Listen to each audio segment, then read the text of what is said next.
mesdames et messieurs, bienvenue dans votre entretien, votre émission que vous aimez tant.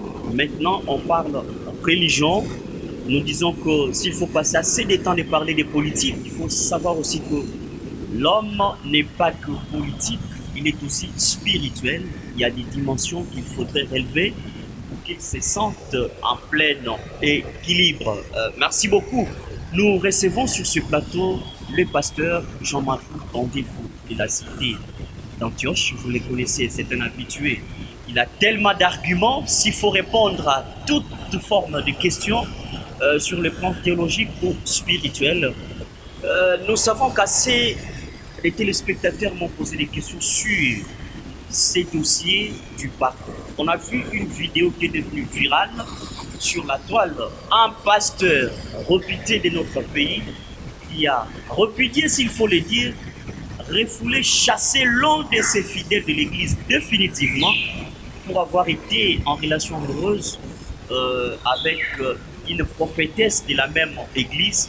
Nous voulons comprendre comment est-ce que la Bible interprète l'essence du pardon. Et même il y a eu, parmi les apôtres, ou je ne sais pas, parmi les gens qui font la foule, leur a posé la question à Jésus pour savoir combien qu'il faut pardonner à mon frère qui m'a fait du mal, à tout ce qui peut arriver. Mais aujourd'hui, est-ce que nos pasteurs incarnent encore l'essence vraie de la Bible? Non seulement ça, vous connaissez que la chanson mythique aujourd'hui, Longola Banche, est devenue un dossier purement théologique. L'herméneutique prend place pour savoir quelle peut être la meilleure interprétation biblique. Révérend pasteur, merci d'avoir répondu présent à notre entretien. C'est moi qui vous remercie. Alors, d'abord, on va prendre la toile. Je sais que vous n'êtes pas de l'église catholique, mais laissez-moi quand même, vu l'ampleur, vu l'histoire que vous avez de l'église catholique, comment est-ce que... Excusez-moi de cette question, parce que ce n'est pas de votre obédience religieuse. Comment est-ce que vous avez accueilli l'élection? De prime abord, déjà, je dirais que c'est vrai que l'élection vient d'avoir lieu. Il y a eu élection également dans l'église des apôtres.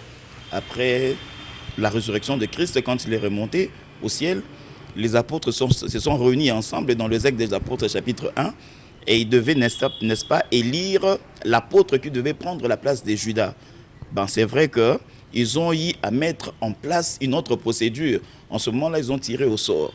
Okay? Alors, donc je dis que ce qu'ils viennent de faire, bon, je le trouve dans la Bible, mais simplement dire que, parce que ce n'est pas mon audience, bon, aujourd'hui, vous savez, on ne peut pas parler de l'Église sans parler de l'Église catholique. Ah, ça c'est particulier, oui, c'est très bien. Je ne le dis pas parce que je suis en train de les applaudir, mais parce qu'aujourd'hui, c'est depuis l'an 300. Je crois que le pape actuel doit être le 260e pape, si je ne me trompe pas. Okay? Donc, c'est une histoire qui a commencé, c'est pas aujourd'hui, c'est vers l'an 300, 300 quelques, dans le concile de Nicée, que pour la première fois, on a élevé un homme comme pape, je crois c'est Boniface III. Ah, donc, vous avez l'historique, ça c'est très important. Voilà, donc c'est pour dire que c'est un système qui est déjà établi dans l'église catholique et c'est comme ça qu'il procède. Donc voilà, il y a certaines personnes qui se sont dit qu'il fallait que ce soit un pape africain, un pape noir. Ben écoutez, moi je me dis que être prédicateur ne dépend pas de la race. Voilà, parce que Jésus lui-même, il n'a pas été africain. Biologiquement parlant, il était juif. Mais il nous a apporté la bonne parole. L'essentiel est que la personne qui vient, s'il est à même de pouvoir apporter la bonne parole, voilà. Très bien, on va faire l'entame. Déjà, on a commencé. On prend les tout premiers dossiers sur les pardons et ses limites. L'interprétation théologique aussi. J'ai dit tout ça par rapport à la vidéo qui continue à être virale sur la toile. Un pasteur, votre collègue, confrère aussi, mais qui a chassé définitivement son fidèle de l'église pour avoir été en relation amoureuse avec une prophétesse. Le monsieur se retrouve dehors. Comment est-ce que vous interprétez d'abord son acte et vous le faites lier au pardon de la Bible? Vous avez le temps. Bon, sans pour autant connaître le fond du problème, ok? Mais déjà que la manière dont cela a été fait n'a pas été très bien aperçue par les autres. Effectivement, même sur le plan du pardon biblique, je crois que l'acte posé n'était pas correct. Hein, je le dis à notre honte en tant que pasteur aussi.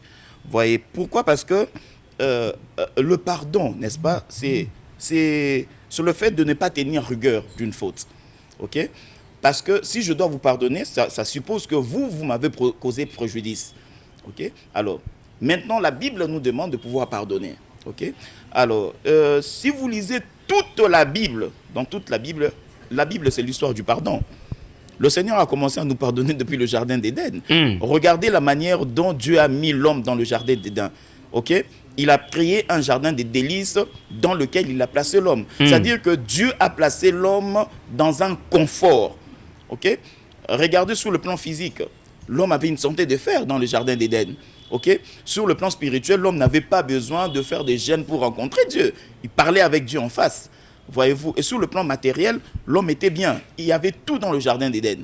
Et sur le plan, n'est-ce pas, de la nourriture, l'homme n'a pas eu faim.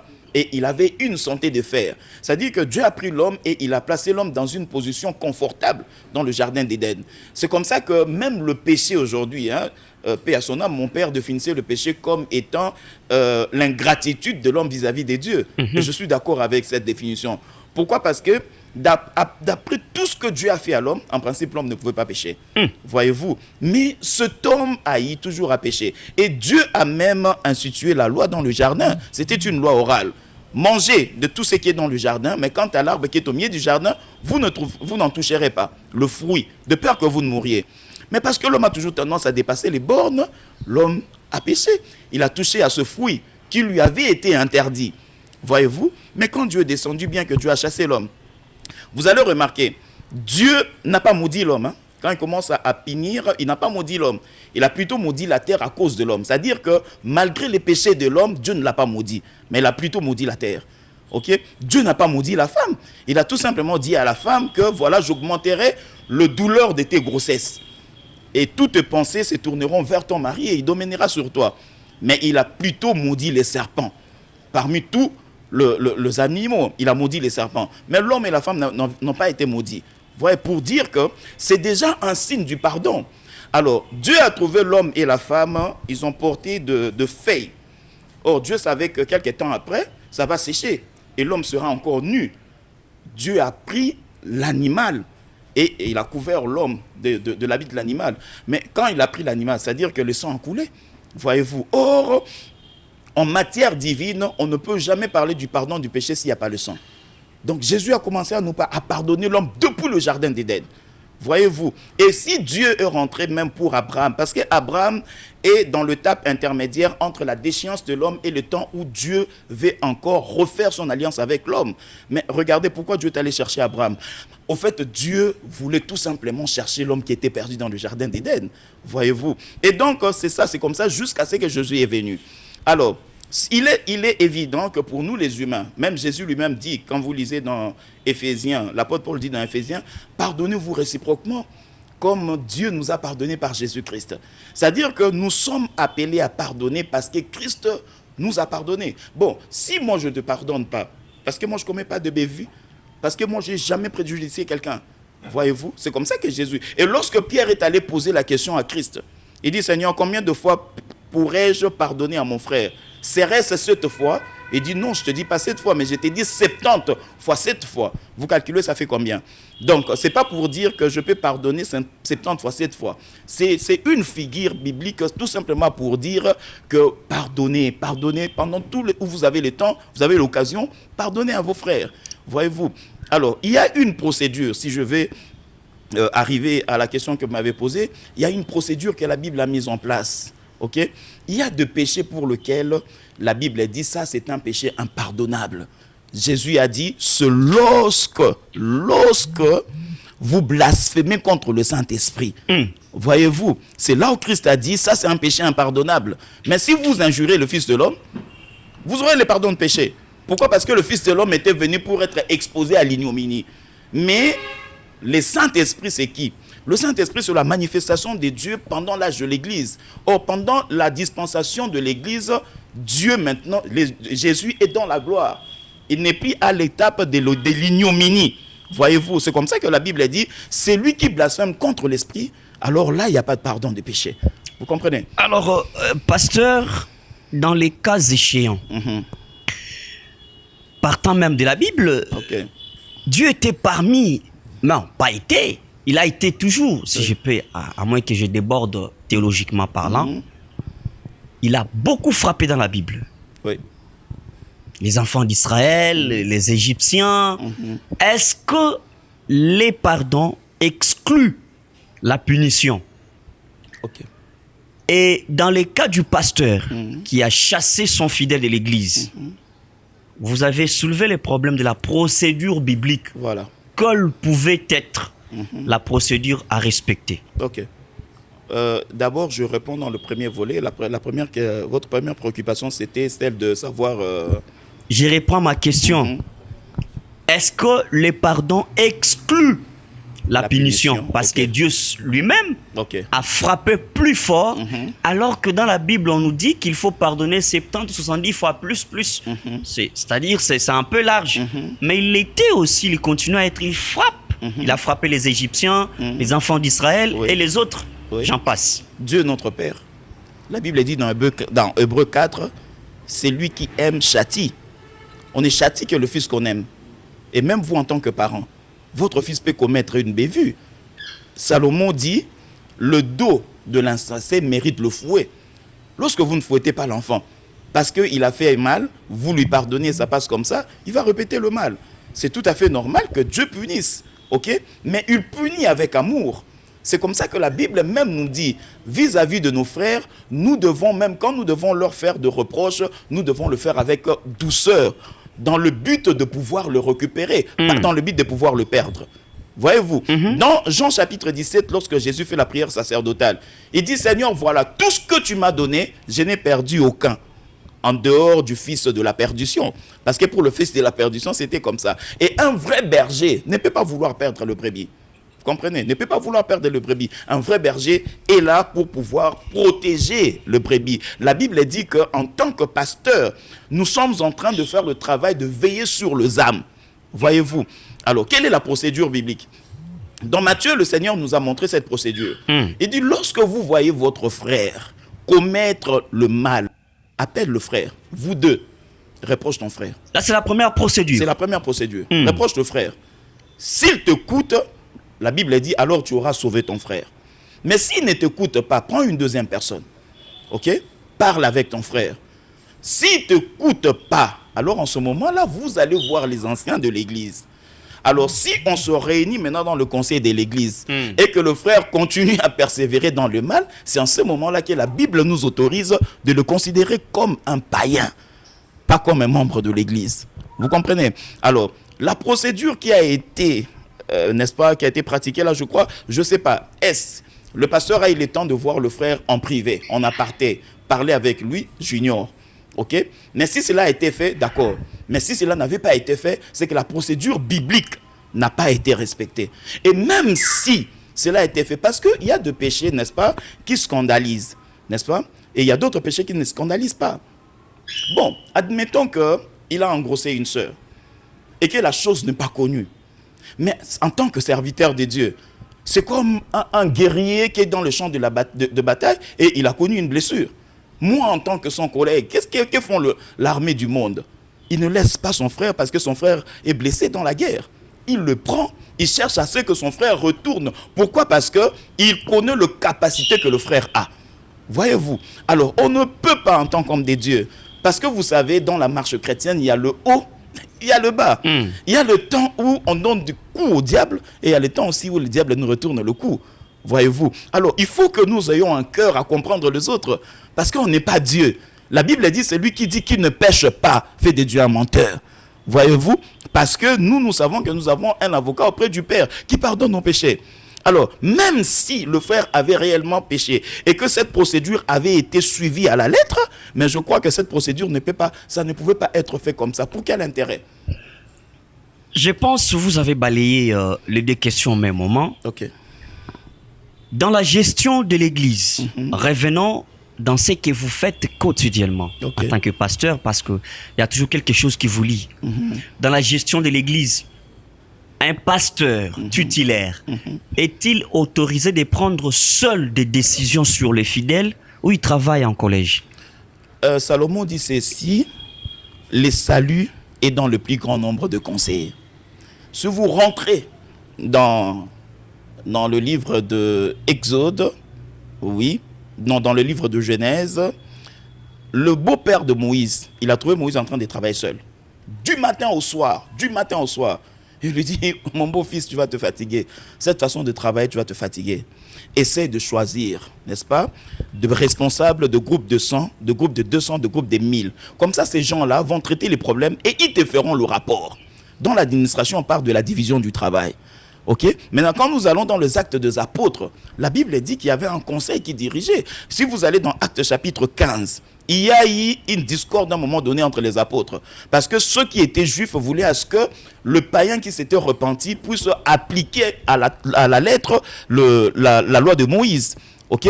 Il y a eu une discorde. Qu'est-ce qu'ils ont fait? Ils ont convoqué une conférence à Jérusalem. Et cette conférence a réuni les apôtres, n'est-ce pas, le pasteur et les autres frères qui étaient le frère considéré. Voyez-vous, l'église n'est pas conduite que par un seul leader. On reconnaît un ange que Dieu établit, ok, le visionnaire, l'apôtre qui vient commencer l'œuvre. Mais lorsqu'il commence l'œuvre, les gens qui sont autour de lui, ce sont deux hommes qui ont de ministères à part entière. Mais seulement que Dieu le reconnaît comme étant les leaders. Et les décisions ne peuvent pas être prises de manière unilatérale. Voilà. Ok, mais il faut que les décisions soient prises dans le conseil des anciens. C'est comme ça que l'église est dirigée. Il y a le pasteur, oui, mais il y a le conseil des anciens. Et le pasteur fait déjà partie ipso facto du conseil des anciens.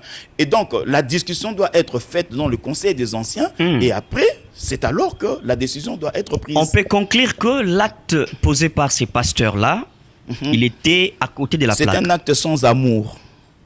Parce que ce frère a un don. Qui vous a dit parce qu'il a péché qu'il ne va plus se relever? La Bible dit: cette fois mon juste succombe, cette fois je le relève. Voyez-vous? Alors pourquoi lui exposer autant? Pourquoi ne pas le protéger? Pourquoi ne pas parler avec lui en coulisses?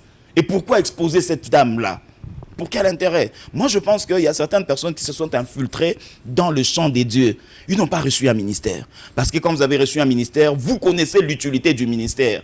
La Bible dit que le ministère sont donnés pour perfectionner le saint. Et l'église ne peut pas aller en l'enlèvement si l'église n'est pas perfectionnée.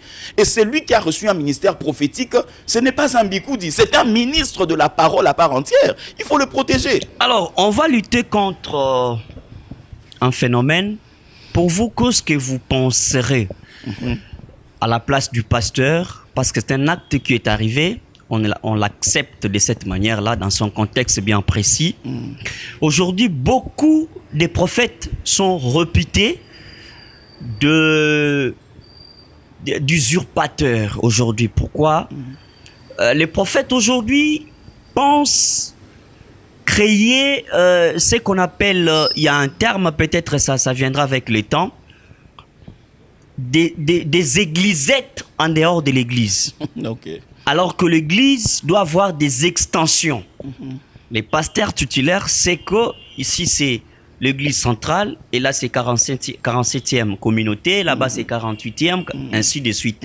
Mais vous verrez un prophète, parce qu'il est prophète, en dehors de l'église, il a ses propres programmes où il reçoit, il communique. Est-ce que vous ne pensez pas que c'est un dérapage en quelque sorte? Oui, c'est un dérapage. C'est un dérapage parce que même si vous êtes pasteur ou vous êtes prophète, n'est-ce pas, vous devez travailler dans l'église locale. Ok? Et vous avez, si ce n'est pas vous qui êtes, parce qu'un prophète peut aussi avoir une église locale. Hein? En ce moment-là, il est en train de paître l'église. Il fait le pastorat de fonction, mais pas dedans. Dedans, c'est un prophète. Voyez-vous, il peut aussi être pasteur. Il peut aussi faire partie, n'est-ce pas, du conseil des anciens. Mais il est prophète. Alors s'il y a déjà un leader, lui n'a pas le droit de sortir et d'aller faire du travail comme ça. Ah, mais la prophétie agit d'une manière un peu inattendue. La Bible dit dans 1 Corinthiens 14 que Dieu n'est pas un Dieu des désordres, mais c'est un Dieu de paix. Et là où il y a Dieu, règne l'ordre. Non, vous pouvez comprendre que c'est un désordre alors que Dieu va au-delà de notre entendement. Il peut agir, vous pensez qu'il a agi en désordre. Vous allez remarquer une chose, vous allez remarquer une chose et vous allez me donner raison. La plupart des gens que vous voyez sortir là-bas, tous ces jeunes-là qui font des ministries, vous remarquerez que ce sont des gens qui n'ont pas de ministère. Okay? Il y a une différence entre un prophète de la Bible et un don de la prophétie. On peut avoir le don de la prophétie sans avoir le ministère prophétique. En ce temps où nous sommes, dans le temps de l'Église, le prophète du Nouveau Testament est différent du prophète de l'Ancien Testament.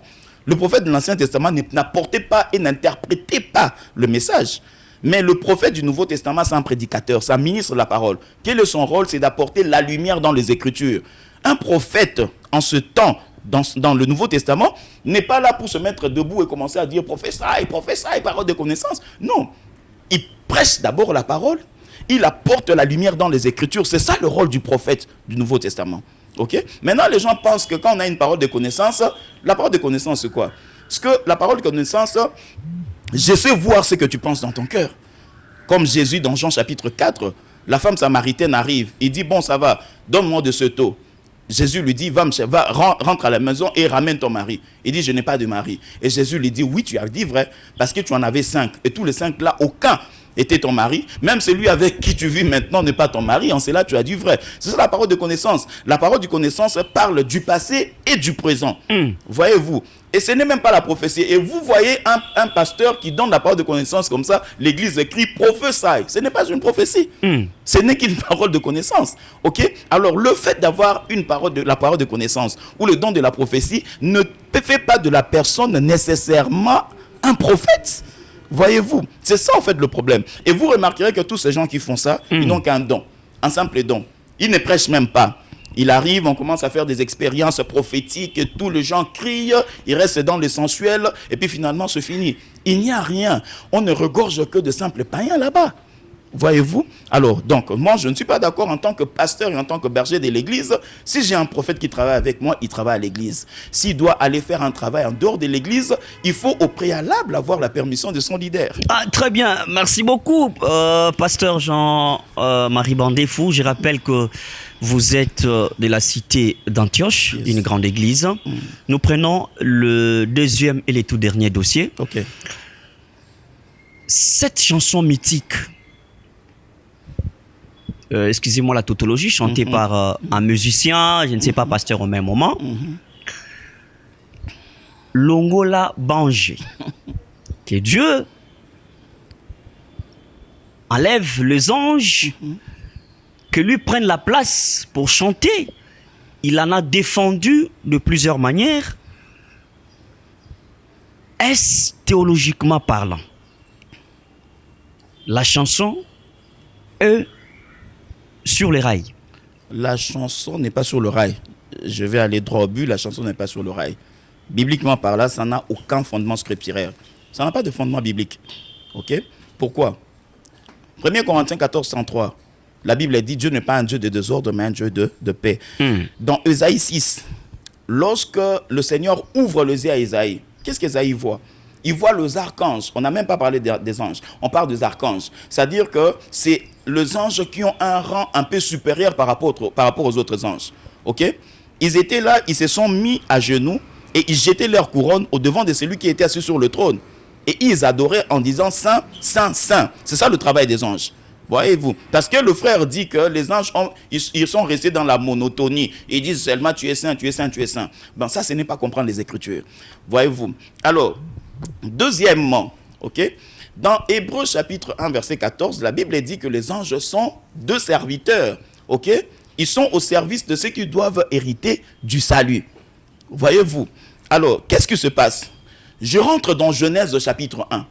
La Bible dit Dieu créa les cieux et la terre. Cela voudrait dire que lorsque Dieu a créé les cieux, il a créé aussi les êtres célestes qui sont des anges. Voyez-vous?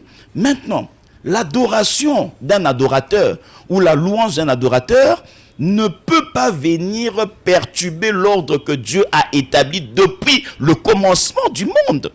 Voyez-vous, si vous entrez au ciel, vous trouverez une organisation bien assise que Dieu a faite depuis le commencement. Voyez-vous. Alors, l'adoration d'un adorateur ne peut pas venir enlever l'ordre que Dieu a établi. Vous comprenez? C'est pourquoi je vous ai dit au départ que c'est vraiment, ça n'a pas de fondement scripturaire. Ok? Alors, toujours à propos des anges. Hein? Bon, la Bible a dit qu'ils sont nos serviteurs. Parce qu'ils sont au service de ceux qui doivent hériter du salut. D'accord? Et la Bible dit même que les anges, Dieu met à la disposition de ceux qui le craignent, les anges pour pouvoir le protéger. Ok? Bon, si on doit chasser les anges, qui vont nous protéger? Parce que la Bible dit que l'ange de l'Éternel campe tout autour de ceux qui craignent Dieu. Parce que je veux adorer Dieu, il faut que je chasse un ange. Et qui va me protéger? Parce que la nuit, quand je dors, le sorcier, quand il vient, il trouve un ange de Dieu là, en train de me protéger en tant que prince. Parce que mon père est le roi. Voyez-vous? Alors, l'ange en tant que serviteur, moi je viens, je trouve mon père dans la maison avec des domestiques, parce que les anges sont nos serviteurs. Ok?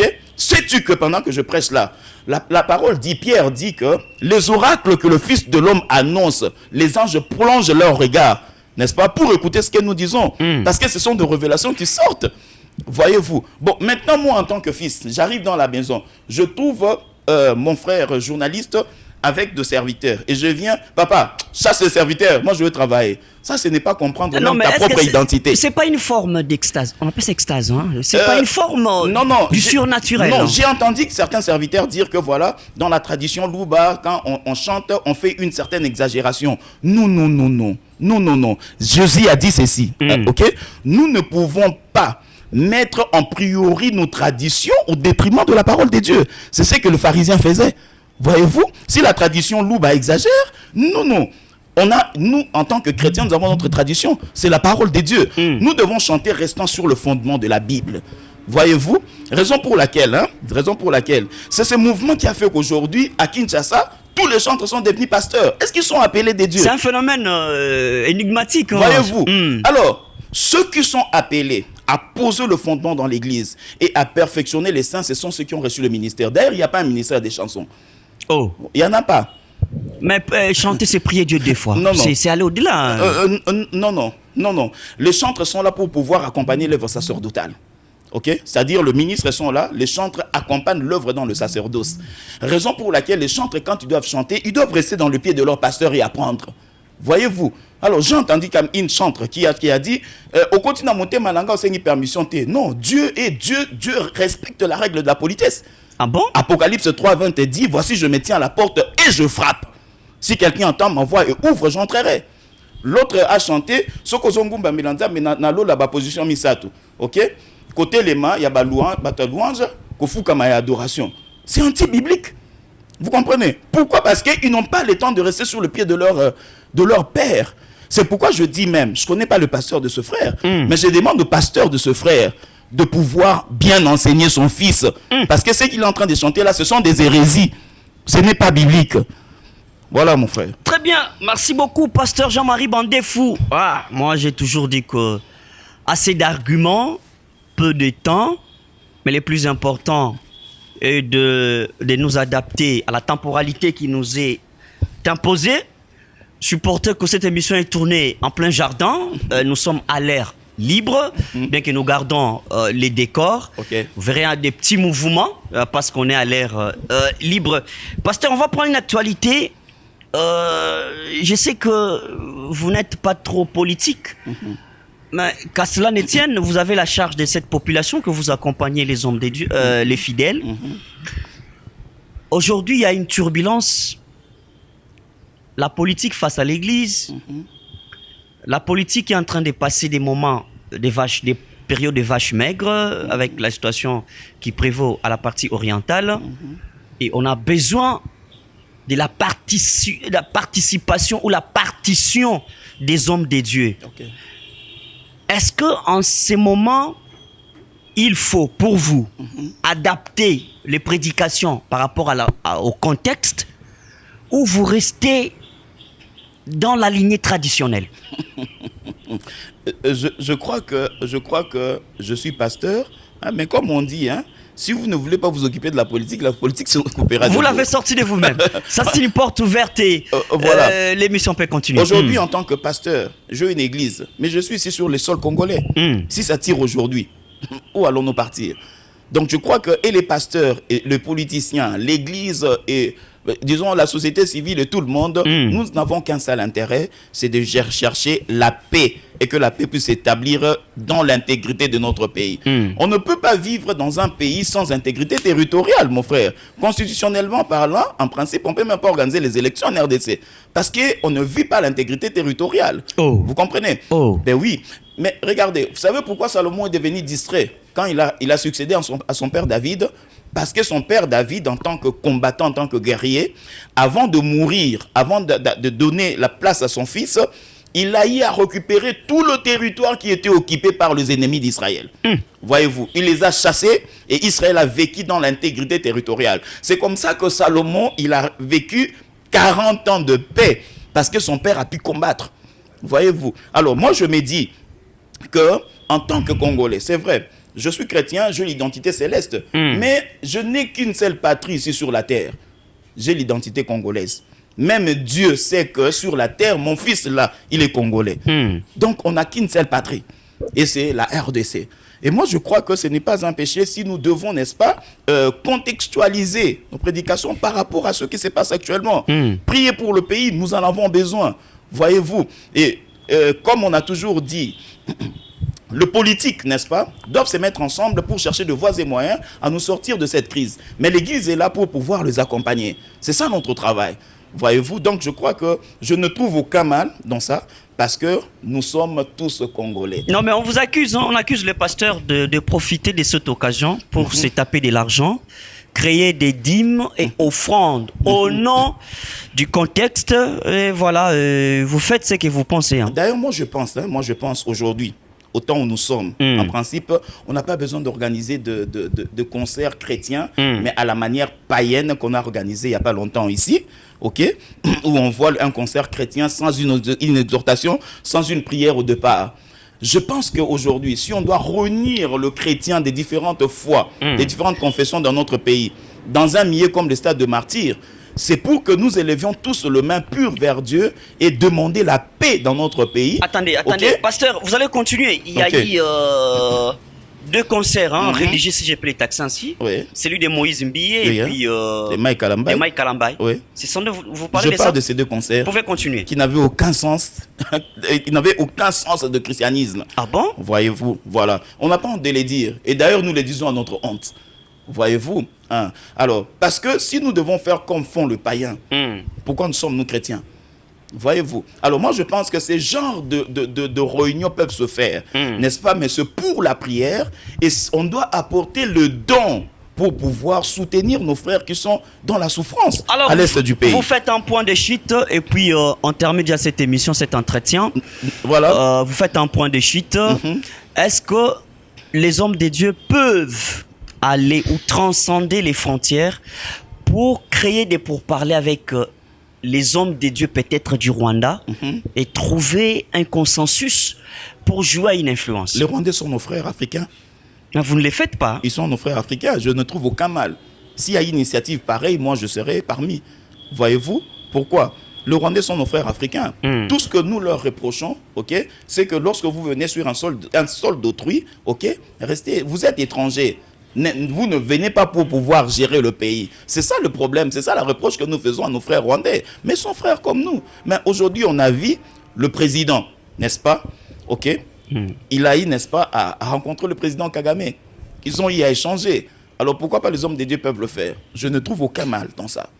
Parce que nous sommes tous à la recherche de la paix. Il y a un fait entre l'Ukraine et la Russie. On a vu l'église orthodoxe, c'est des Russies, c'est désolidarisé de celle de l'Ukraine et ça n'a pas créé des problèmes. Hein. Ben oui, c'est arrivé.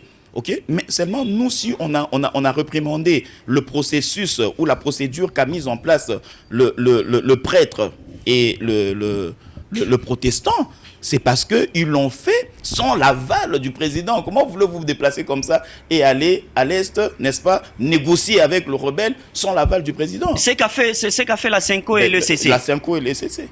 Vous n'acceptez pas la démarche alors Non, qu'ils mais cherchent la paix. On n'est pas d'accord dans Ils ont leur démarche. besoin de la paix, Non, ils au doivent fait- aller au-delà des calculs politiques. Non, nos frères catholiques doivent comprendre qu'on n'est plus au 3e siècle. Ok? On n'est plus à l'époque médiévale, au Moyen-Âge, où le catholique avait la primauté. C'est-à-dire que le pape était... il détenait le pouvoir, et le pouvoir temporaire, et le pouvoir spirituel. Alors, très bien, merci beaucoup, pasteur Jean-Marie Bandefo. Nous sommes arrivés à la fin de cette émission. C'est comme si on a fait 5 minutes, hein, alors qu'on a consommé presque les minutes prévues. Vraiment. Merci à vous tous de nous avoir suivis. Continuez à suivre votre élément sur l'application mobile Blue OTT International. Il suffit d'avoir un peu de méga. Vous allez retrouver cette belle émission. Nous disons un grand merci à tous les fidèles de la grande église cité d'Antioche et les prophètes. Je vais m'oublier son nom. Jérémie Le Makumbu. prophète Jérémie qui nous accompagne à chaque moment. Il accompagne le pasteur Jean-Marie Bandefo pour suivre cette belle émission. Moi, je vous retrouve très très prochainement.